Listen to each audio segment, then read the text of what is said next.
Good morning! Isang panibagong video na naman. Today it's Sunday. It's 9 a.m. in the morning. Yan, beach time na muna kasamang pamilya.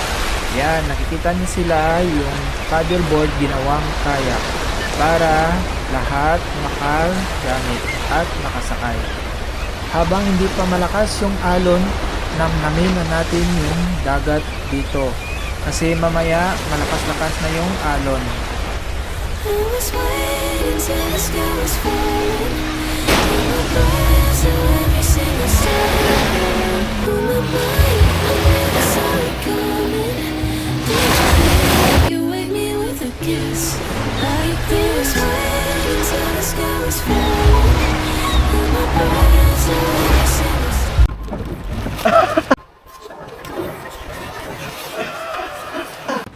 Ako naman susubok mag paddleboard for the second time. Try ko ulit makatayo dito at saka makabalanse.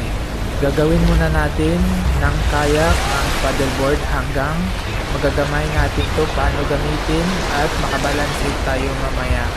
Ayan guys, subukan naman natin lumuhod dito sa paddleboard hanggang mababalanse natin siya at saka dahan-dahan lang. Tapos maya subukan natin tumayo kung kaya natin magbalanse. Hindi madali guys, promise.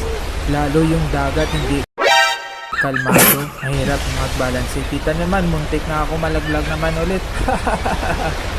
Ayan na guys, subukan na natin tumayo kung kaya natin magbalanse. Tingnan natin kung makatayo tayo. Ayan na, lalaglag naman ulit. Suko na ako dito guys, di na kaya. Peace out.